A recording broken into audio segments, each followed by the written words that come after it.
Welcome to the What to Expect While Fostering and Adopting podcast show. If you're a foster mom, on the journey to adoption, already adopted, or somewhere in the middle, trying to figure out how to navigate the foster care system, wanting to grow your family through adoption, trying to balance everything, or stuck in that space of all things unknown, you're in the right place. What if there was a way to fast track your knowledge, prepare you for the good and the hard, and somebody who could answer that long list of questions I know you have? Hi friend, I'm Christine Marie, biblical mindset coach, adoptive mom, and previous foster parent of 77 children. Yep, you heard that right, 77 kiddos. I'm your host, and my goal is to help make your journey a lot easier by sharing my best tools, techniques, and skills that helped me pivot from foster care to adoption, fully surrender, and trust the process. I'm about to bring some calm to the chaos and show you how to navigate through this journey with a whole lot of grace. So go grab your cup of coffee and let's jump in. So I've always been somebody who was really honest, really open, transparent. I was that mom who overshared on social media. I was really struggling with some of my kiddos as a foster parent, as an adoptive mom. And so sometimes I would share some of the stories, not all the details, right? I didn't just mention the child's name all the time, but I would share the information of what I was going through. I had those people on my social media that would comment, you really shouldn't be sharing your child's story. It gave me pause. And then I really thought about it and I thought, you know what? This is my story too. I'm in this story and I'm sharing how it's affected me. I'm sharing my take on it and what I'm going through as a mom. Now, I've also had people say, well, you're still oversharing. It's not, right for you to be sharing these different stories because, you need your child's permission. I know there's all different continuums in this area, and I know that I will always meet people on both sides of this, right?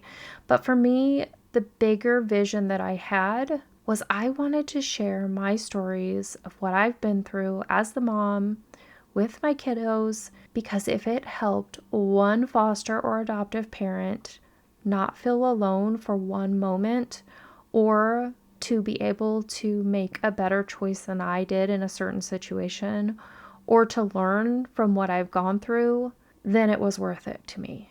It was worth it. My daughters, they're not adults yet, but I have a very open relationship with them. And I've always shared with them, do you mind if I post that on social media? And they kind of laugh and chuckle and say, well, Mom, didn't you already do it? I assume that you've shared half of our life story on social media before.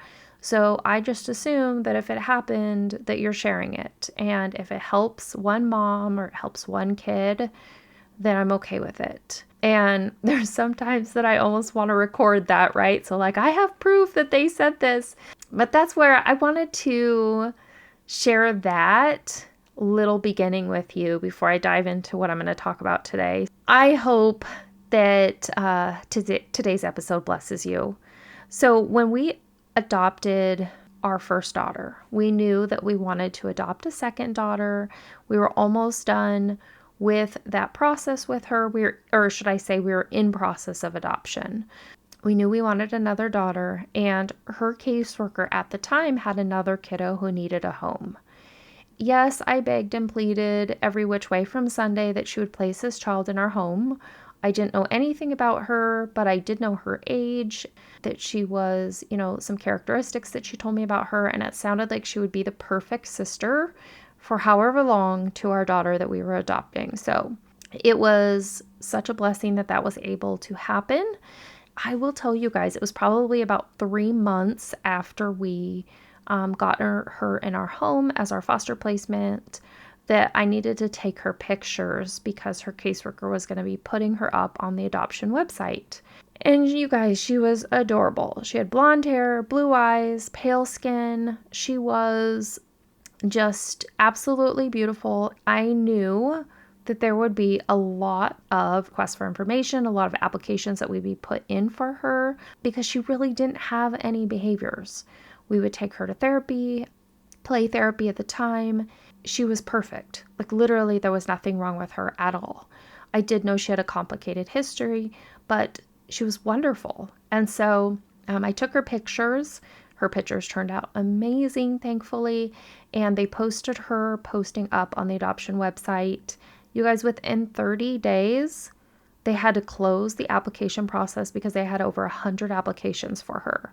I had no idea that she would get that many applications, but it was a lot. What's crazy, what I learned in that process was that private adoption agencies and state adoption agencies all go to the same database for children, which is crazy.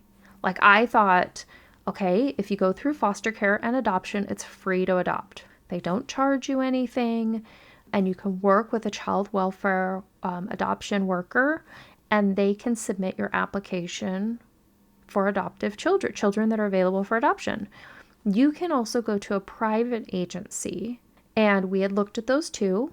That's not the path we ended up taking, but what I learned later on is that those private adoption agencies also go to the foster care world for children who are available for adoption, and then they submit their families' applications. So crazy, right? So all of these different families, over 100 families submitted for our daughter.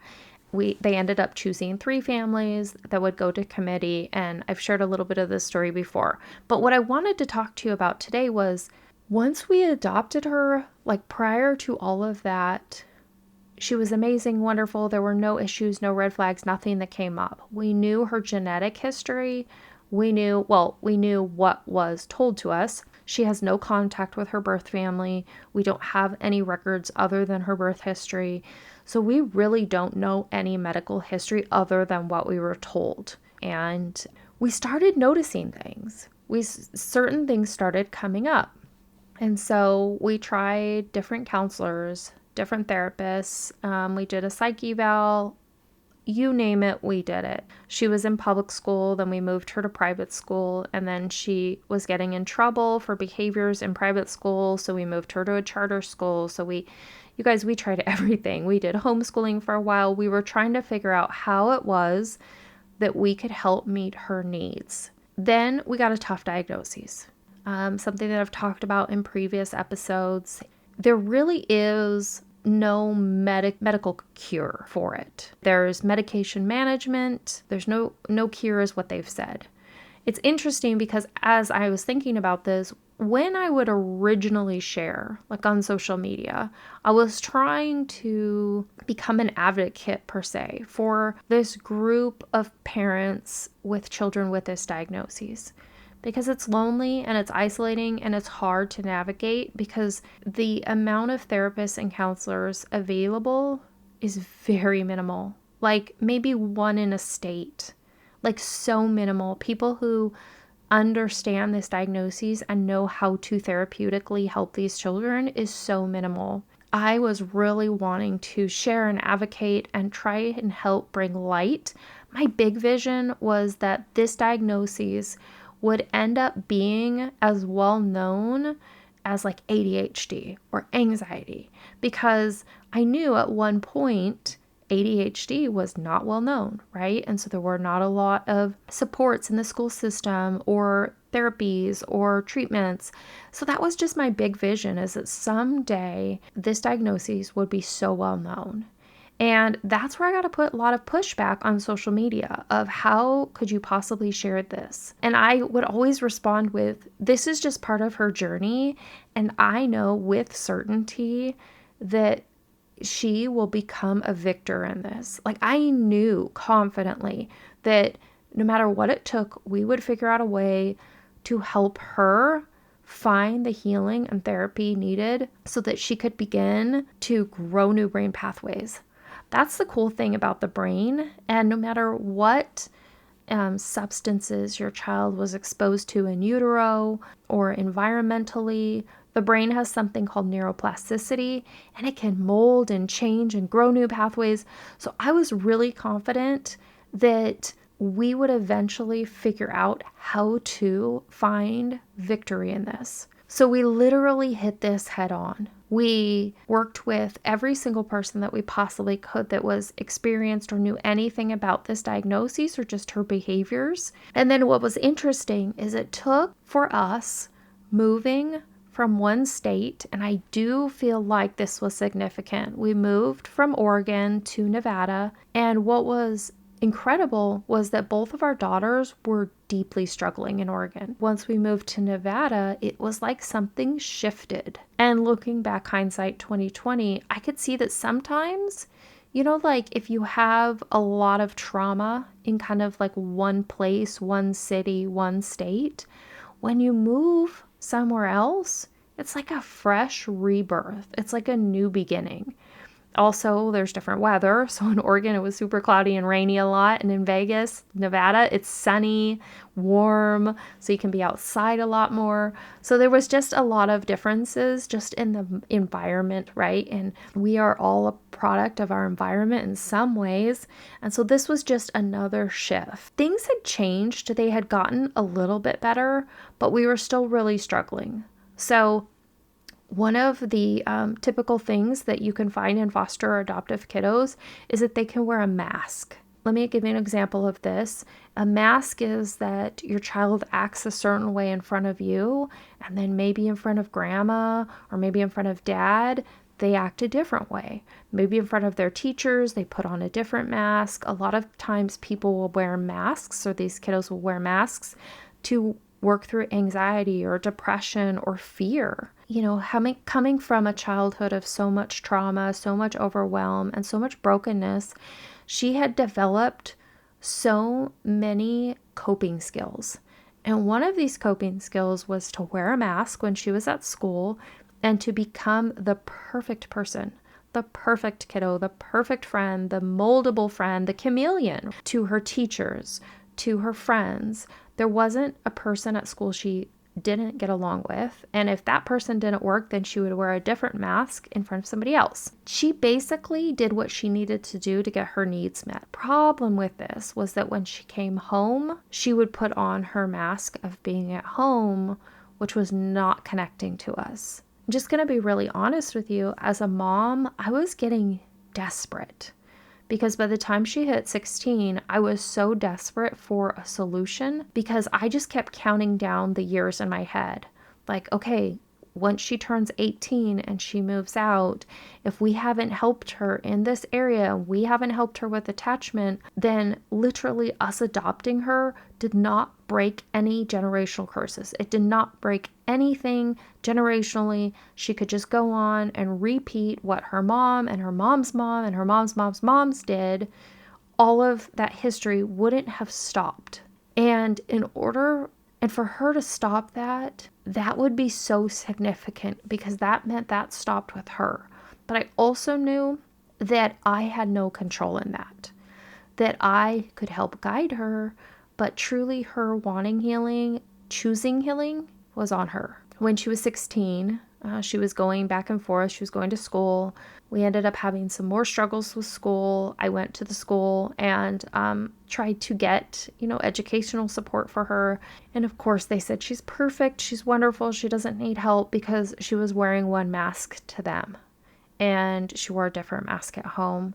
So I said, that's it. I've had enough. I realize that you're a freshman in high school and I don't want to disrupt everything in your life, but this is it. This is the end of the road. We are pulling you out of school and I'm going to homeschool you. You guys, I did not want to homeschool. I tried homeschooling for multiple years when the kids were younger, and I am not a good homeschooling mom. Like I just, some people are just qualified for certain things and I'm just not qualified. But I made that decision that no matter what, her attachment to her dad and I and our family was the most important thing, more important than her grades, more important than anything else. Because when she turned 18 or 19 or whenever she chose to move out, whenever she was done with school, I wanted her to know that we loved her because she knew it. And I wanted her to have that attachment to us. So we pulled her out of school, and you guys, it was rough. It was beyond rough. There were many outbursts, many angry days, many tears, many tantrums. Yes, at 16. For those of you with 16-year-olds or teenagers, they can throw a tantrum very well. But she wanted me to quit. She wanted me to get so tired and send her back to school. And I was in it. There was Sending her back to school was not on the table. It was not an option because I knew this was it. These were the last 2 years that we had to break that generational curse, to heal her attachment. And I knew, just as many years ago when I was sharing with others of her diagnoses, I knew she was going to be victorious in it. I didn't know how, but I trusted that God had a plan. And as I've learned more about brain science, I realized how possible it was. We pulled her out of school. We did the homeschooling. I am so excited. That's why there's been a gap in the podcasting, because you guys, she finished her 10th grade homeschooling year last week. She finished it. It took her 14 months to finish a 9-month program, but she finished it and she passed. We signed her up for 11th grade. We just got all of her books back from the program. We use an accredited program called Abeka Homeschooling. It's accredited, so she gets a report card. She does testing. Her teachers in Florida grade all of her stuff. And you guys, I'm so proud of her. We started counseling, and she sees a counselor every week, and I go with her. That was something that was really important for us, is that we've done years and years of counseling and therapy where she would go in the room and then she could, again, wear a mask in the room with the therapist, and there was no improvement made. So for this therapist, this counselor, we looked for a very specific person who would allow my husband or I to be in the room with her, but she would be the client, but they would be working towards mutual goals, and the mutual goal of attachment, because that is the most important thing that we care about. So you guys, I wanted to share this with you because healing happens not on our time, but on our kids' time.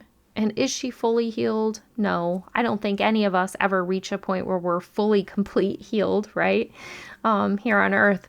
But I did want to share this story because it has been a very long, many years of heartache, tears, struggles, a lot for another episode on some of the things I personally went through. But I just hope that this encourages you and shows you that when you're willing to step in the gap, and for us, that was homeschooling, that was taking the risk of pulling her out and saying, I'm going to set aside whatever I need to help you heal at your speed, amazing things can happen.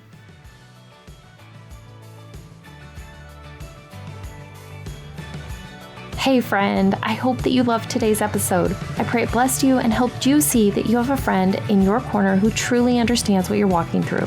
If so, would you share this episode with someone who's been praying for a breakthrough in their own journey? It would also bless me big time and help others to find this podcast if you would leave a review on Apple Podcasts. You can also submit your questions, topics that you would like covered, and find a community of like-minded mamas in my private Facebook group by searching What to Expect While Fostering and Adopting on Facebook. See you next time.